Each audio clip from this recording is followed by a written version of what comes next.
a camera to fit on your keychain, a measuring tape that's smaller than your AirPods, and a way to keep your hands warm without gloves. What do they all have in common? They're super small, but they come in handy for your next trip. So let's talk tiny gear. First up is this ultra slim wallet that fits in pretty much any pocket. Yet it holds more cards than some bulkier options. The everyday slim wallet is made with Peak Design's Terrashell Ultra fabric, which has UHM WPE ripstop thread woven throughout for extra strength and flexibility. Stuff it full for everyday use without worrying about stretching it out when you just want to leave unnecessary cards behind on a trip. You can fit up to 8 cards and some cash inside. Just grab the aluminum tab and pull it up to access your stack of cards. The tapered inner sleeve holds them in place to keep them from falling out. You will want to put the one you use most on top, but it's easy to rifle through the stack to find what you need once they're popped up. Then you can stash cash behind the divider for those times you need to hold a few bills. This wallet is barely larger than the cards I carry, so I find it really helpful when I'm wearing jeans or pants with tighter pockets. Plus, the entire wallet offers RFID protection.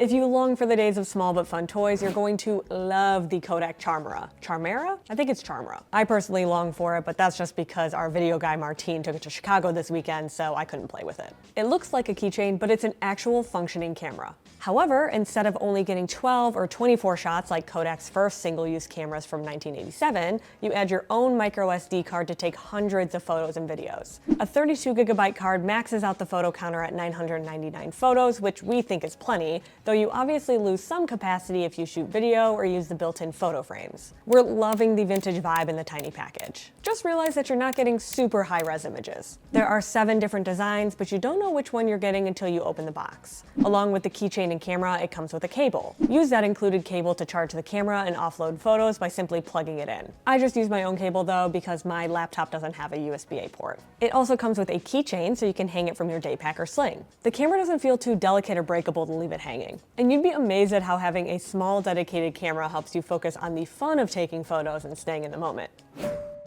It's easier to disconnect when you can tune things out. We use earplugs instead of headphones to try and sleep when we're in a noisy hotel room or on a plane. And while we've loved a lot of the offerings from Loop, the Switch 2 is our new favorite pair. So much that we included it on our digital nomad packing list, which is why I don't have them in my hand, because Tom is using them right now. You can switch between 3 modes depending on how much noise you need to block. Quiet cuts out 26 decibels for calmer commutes and noisy airplanes. Experience saves your hearing at parties and concerts by blocking 23 decibels, and Engage offers 20 decibel protection so you can interact with others without feeling overwhelmed in crowded situations. You choose your level with the manual dial while the plugs are in your ears, and you can actually hear the difference when you switch. Loop already sells earplugs with different levels of noise protection, but we like that the Switch 2 gives you that same variety without needing to bring multiple pairs on a trip. It comes with 4 sizes of ear tips, but just bring the one that best fits your ears in the carrying case and leave the other 3 at home.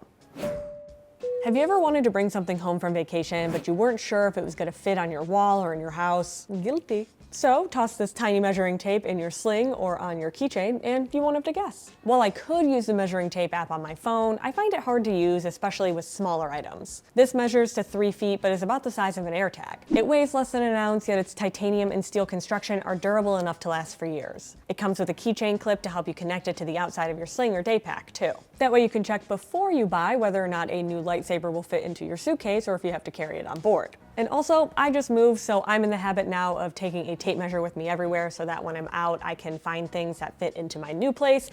So it's really nice to have this tiny one instead of the big bulky one that takes up too much room in my sling. So yes, it's great for travel, but it's also really handy for everyday carry. Actually, let me show you this in comparison to the one that I keep usually. This one is already pretty packable and it measures 10 feet compared to this one's 3 feet, but right now I'm really measuring like buckets and baskets and things like that, so 3 feet is more than enough. You know how the quality of the back camera on your phone blows the front camera out of the water? Well, this can help with that. Actually, let me just show you how it works. You have the SmallRig, your phone, the tripod, and the clicker. Put your phone into the SmallRig with the attached clamp that I have attached myself. You attach the SmallRig to the back, snaps right into place, and you can turn that on. When the SmallRig turns on, it shows a QR code that you can scan because you're going to be screen sharing your phone. I've already attached to this, so I'm just going to go to my network and switch over to that. So then when I turn on my screen sharing, that one pops up.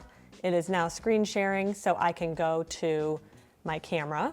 If you want to change some of the visuals on the actual monitor here, there's a brightness button, which obviously will turn the brightness down or up, but it also will change the aspect ratio of what's being shown on the monitor, in addition to changing the orientation of the camera, which is important because if you're filming in landscape, or depending on which way your phone just kind of automatically goes to, you can change what's going on the actual monitor here.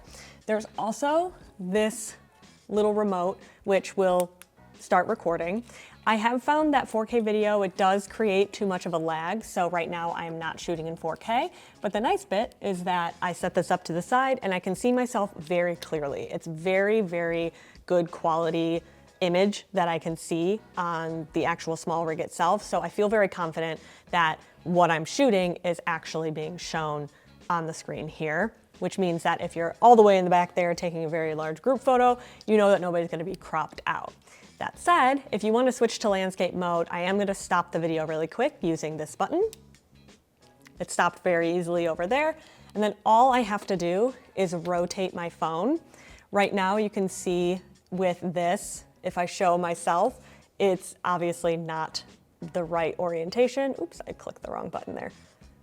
That changes that way, up or down. So when I swap this to make it match, I can just change it like that. So very easy to do. Gonna start this again. What's really nice about this thing is that if you are somebody who goes and takes a lot of video when you're traveling, this is going to be super helpful with that. I have a friend who documents all of her trips in video format and then makes like a video at the end of her trip. And she doesn't do it professionally, she does it kind of just on her own, but this is so handy for her and her family so that when they're, you know, standing very far back to get the best view of them in the mountains, she's not using her Apple Watch or something to try and make sure that they're all in frame. It's just a little bit more intuitive. The tripod comes with it, and you know that you're going to have a good quality image without needing to guess whether or not you're in the frame. Now, a couple of things to note here. The monitor has a 3-hour battery life, so you are going to want to recharge it while you're on the go. It does charge with the USB-C cable though, so you probably already have one of those on hand. The tripod itself does feel a little bit cheap. The legs aren't as sturdy as I would like, but they do have a decent amount of grip to them down at the bottom, and then there's also a stabilizer, so I feel pretty confident setting this up anywhere. I just know that there are a couple other mobile tripod stands that are a little bit more durable and would potentially be easier to just take anywhere with you. That said, if you want, you can remove the SmallRig from the actual tripod and you can just attach it to your phone. So if I wanted to take video like this, there you are, then I can, and I can still see myself. Obviously you don't want to be doing that screen peeping thing where people can tell that you're looking at yourself and not them. But the nice thing about that is that when you are taking video, you're not wondering whether or not is it a good angle of you. You can take the MySpace photos if you really feel inclined. We've never been big fans of bulky neck pillows. Even if they're comfortable, they take up too much space. But Sea to Summit makes a really nice inflatable pillow that makes it easy to get rest and lumbar support on long flights. If you're thinking it's like a plastic blow-up mattress, you'd be wrong.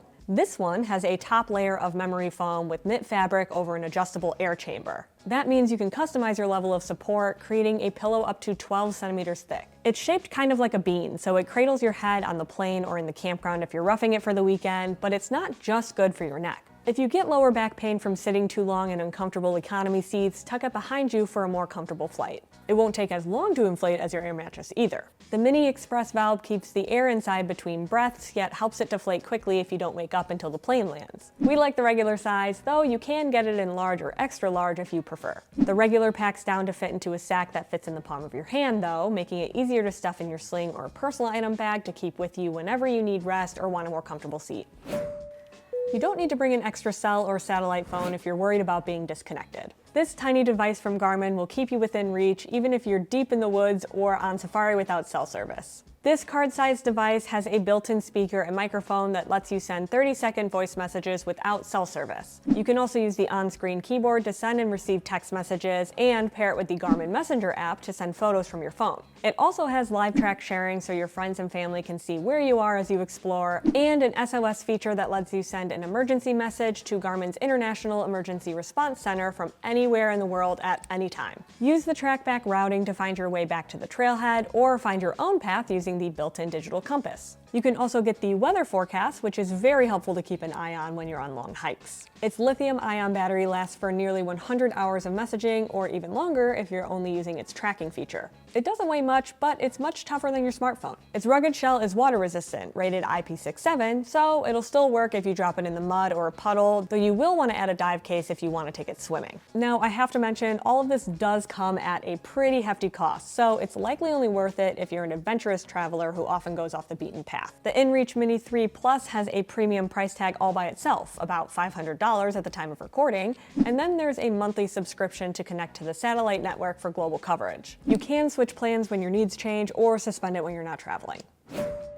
Sometimes the best tiny gear helps you find other gear. And if you're prone to losing your keys, like I am, you'll need another accessory, like a keychain or something, to attach an AirTag to them. On the other hand, the square UGREEN Finder has a loop in one corner, making it easy to attach to a keychain or carabiner. You only need to charge it once a year with a USB-C cable, so you don't have to buy a wireless charger or button batteries. The port has a built-in cover to keep out dust and dirt, too. A 4-pack of these is much less expensive than buying multiple AirTags, so you can buy one set and share it with all of your family members, regardless of what device they have, since it's compatible with both Apple and Android. You will have to choose between ecosystems since this Finder card can't pair with both apps simultaneously, but you don't have to decide when you're buying it, so if you switch devices later on, you can still use that same Finder card. Like most trackers, this one sounds an alert if you're trying to find something nearby, like your keys in the couch, but it will let you know if you left it behind when you leave the area too. While these little guys won't beep at you if you leave them behind, you're not likely to let them go, especially if it's cold outside. The UT5 Nanos are rechargeable hand warmers for your pockets, with 3 heat settings from 100 to 126 degrees Fahrenheit. I like to stick them in jacket pockets to warm my hands instead of texting with gloves, since my tiny hands struggle with a lot of touchscreen compatible fingertips. If you're going to be out in the elements for longer, we also like to put them inside gloves or mittens to keep the cold out. They're small enough to fit easily in your palms and stay warm for 4 to 8 hours depending on the setting. Keep them in your sling for traveling in between seasons when you're unsure whether or not you'll need gloves. We don't love the square shape, but at about a ½ inch square, they take up much less space than more rounded rechargeable hand warmers. So what do you think about that tiny gear? Let us know which one is your favorite in the comments below. Thanks for keeping it here at Pack Hacker, your guide to smarter travel, and we'll see you in the next one.